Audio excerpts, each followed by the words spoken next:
Obutakkaanya bubaluseewo mu kika ky'endiga abamu ku b'emituba mu ssiga lya Ndalu Ennakabiso Mawokota nga bawakanya obukulembeze bw'akulira essiga lino Godfrey Kibuuka Bbosa. Ono ye yasikira entebe y'ow'essiga lino oluvannyuma lw'okufa kwa Fred Kalyesuubula eyali alikulira.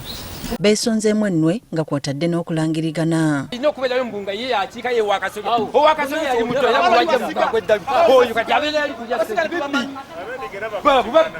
balumiriza n'abamu ku bakulu okwekoba n'okutunda ettaka ly'essiga lino okuli n'ekijja. Ettaka lino lyali lyayika 11 ne Disimolo 9 baalitunda kati kana akasigaddewo akaffe akaliko n'ebijja kibaagala otwala.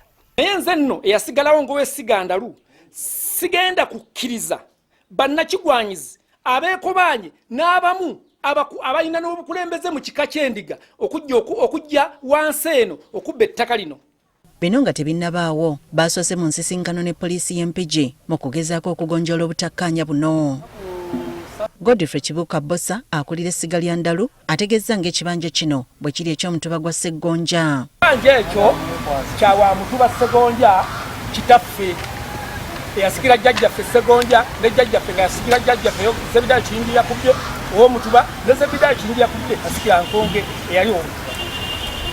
Bonna bagaliyo okukibanya naye kuliko ab'emituba nga musa. Bagamba nti enkaayana zino zaatandikira mu kitematemamu. Amaze kitematema ng'emmanju bamaze basazeeko ettaka eryo batandika ttala batunzeeyo singa affe n'akaayana ekyengo waliyo yika bbiri n'ekitundu osaze ekkubo abamanyi abatakale bagamba tujja temujja koonagana nyi twakibadde kinene tumuwadde yika bbiri n'ekitundu nakitunda n'akimalawo n'okutoyi n'atundawo. Annyonnyodde nga bw'aludde ng'afuna okutiisibwatiisibwa okuva mu b'emituba b'essiga lino.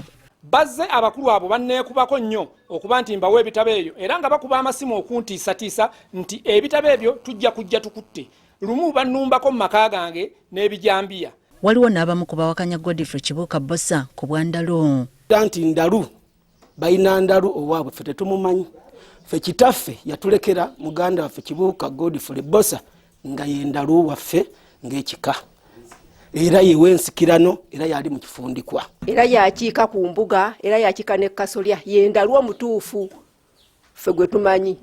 Basabye abakulu mu Bwakabaka okuyingira mu nsonga zino ng'ekizimba tekinnasamba ddagala. Tuyambe ogende mmeko kasotereza abasajja abo abasajja babinnyo nnyo. Abamu ku bakulembeze mu kika ky'endiga baliko bye bannyonnyodde ku kibanja ekyogerwako. Eyali akuluma essiga lya Ndalu kale Ndalu yayogera bw'ati bwino we nti ndese omwana wange Nakabaale yaluwa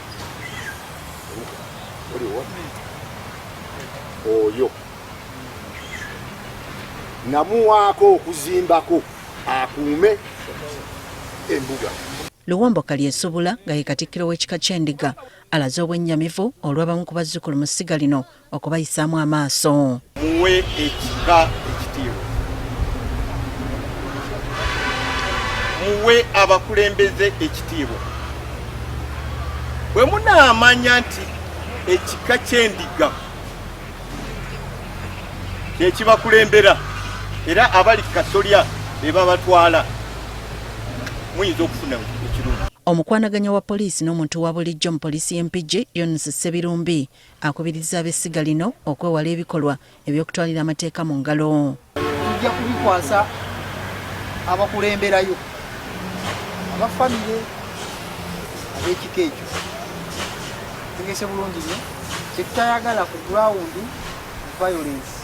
Obutakkaanya mu kika ky'endiga buli lukya bweyongera nga kino kyaviirako n'okuttibwa kwe yali akulira ekika kino Lwomwa Engineer Daniel Bbosa bwe yasindirwa amasasi ng'adda mu maka ge Erungujja mu Kampala.